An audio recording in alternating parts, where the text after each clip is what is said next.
بسم اللہ الرحمن الرحیم۔ السلام علیکم۔ آپ کا بہت بہت شکریہ، آپ نے وقت دیا۔ جیسا کہ محترم علی بخاری صاحب نے محترمہ سعدیہ صاحبہ کا میسج پڑھ کر ہمیں سنایا بھی، اور اس کے آخر میں یہ جملہ بھی ہے کہ معاشرتی بگاڑ اور اخلاقی انحطاط دن بدن بڑھتا جا رہا ہے، تو اس حوالے سے میں ایک کتاب پیش کرتا ہوں۔ مملکت اسلامیہ پاکستان یہ کہلائے، مملکت اسلامیہ پاکستان یہ کہلائے، مگر اسلامی اقدار سے دوری یہاں بڑھتی جائے۔ کیسی تہذیب کا دور دورہ ہے زبیر، کیسی تہذیب کا دور دورہ ہے زبیر، بے حیائی بھی فن و ثقافت کہلائے۔ تو ہمیں سب سے پہلے یہ غور کرنا چاہیے کہ پاکستان کی تخلیق کا مقصد کیا تھا، اس اسلامی ریاست کو اسٹیبلش کرنے کے آبجیکٹیوز کیا تھے۔ علامہ اقبال رحمۃ اللہ علیہ نے کیا خواب دیکھا تھا؟ انہوں نے تو واضح کر دیا، بے خبر تو جوہر آئینہ ایام ہے، بے خبر تو جوہر آئینہ ایام ہے، تو زمانے میں خدا کا آخری پیغام ہے۔ علامہ صاحب نے تو بتا دیا کہ اس ریاست کا مقصد کیا تھا۔ اب قائد اعظم نے بھی بتا دیا، ان کی سپیچ کی صرف 3 لائنیں۔ You have asked me to give you a message. What message can I give you? We have got the greatest message in the Quran for our guidance and enlightenment. بات واضح ہو گئی۔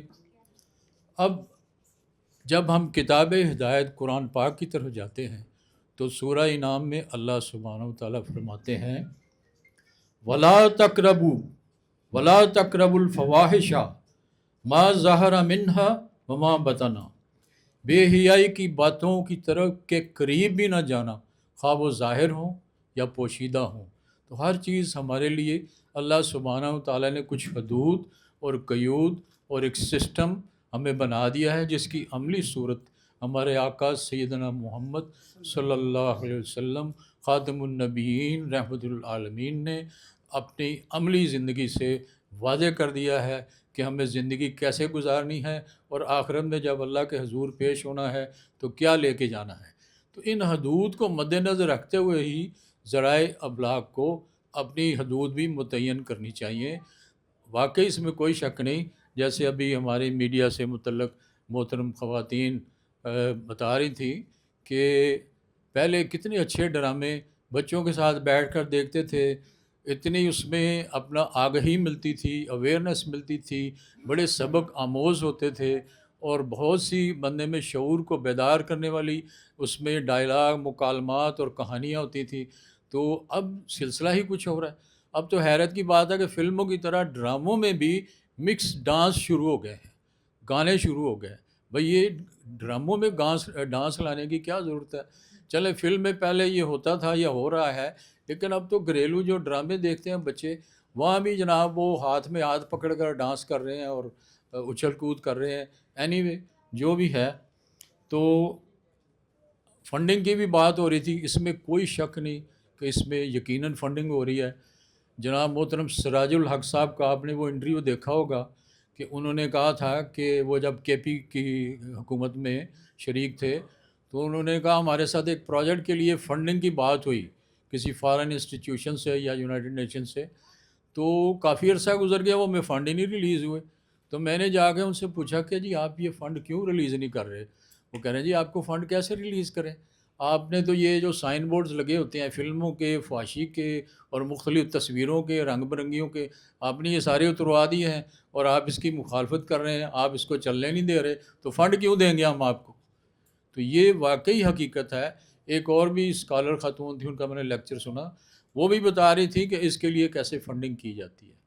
تو سب سے جو اہم بات ہے، جتنی ابھی میرے ایک محترم بھائی نے بات کی کہ سب سے زیادہ بیہودہ لینگویج، لچر پن جتنا سٹیج پہ شو ہوتا ہے، اکثر ڈراموں میں، میں سب کو نہیں کہتا، اکثر سٹیج ڈراموں میں، تھیٹر پہ اتنے زوم یعنی فکرے اور غلیظ گفتگو، اور پھر ڈانس میں جو حرکات کی جاتی ہیں وہ آپ دیکھ ہی نہیں سکتے۔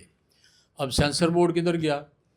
تو ایک چھوٹی سی مثال دیتا ہوں آپ کو۔ ایک خاتون ہے، میں ان کا احترام کرتا ہوں بحیثیت خاتون، میں ان کا نام نہیں لیتا، ان کے گانے جو ہیں ان میں سے بعض گانے ایسے ہیں کہ ان کے آپ چند مصرے بھی سن لیں تو آپ حیران اور پریشان ہو جائیں گے کہ یہ گانا اس طرح کا چل رہا ہے ملک میں. تو یہ اب کس کا قصور ہے؟ اس کا قصور نہیں ہے، یہ قصور اس رائٹر کا ہے، اس پروڈیوسر کا ہے اور سینسر بورڈ کا ہے جو اتنی فوحش گفتگو والے، اتنی فوحش لینگویج والے مصرے اور گانے جو ہیں نشر ہو رہے ہیں. تو ہمیں اس سلسلے میں جیسے کبھی صاحب نے کہا کہ ایک تھنک ٹینک ہونا چاہیے، کوئی ایسی سفارشات حکومت کو پیش کی جائیں اور ان کو پھر پرسو بھی کیا جائے کہ جناب اس پہ غور کریں، یہ ہم اپنے نوجوانوں کو، بچوں کو کس طرف لے کے جا رہے ہیں. ایک چھوٹی سی آخری بات میں کروں گا کہ ڈرگس کی طرف بھی ہمیں توجہ کرنی چاہیے. یہ جو تعلیمی اداروں میں ڈرگس چلی گئی ہیں، خصوصاً یہ آئس کا جو نشہ ہے، یہ بچوں میں ہیجان، بے راہ روی اور وحشت پیدا کر رہا ہے.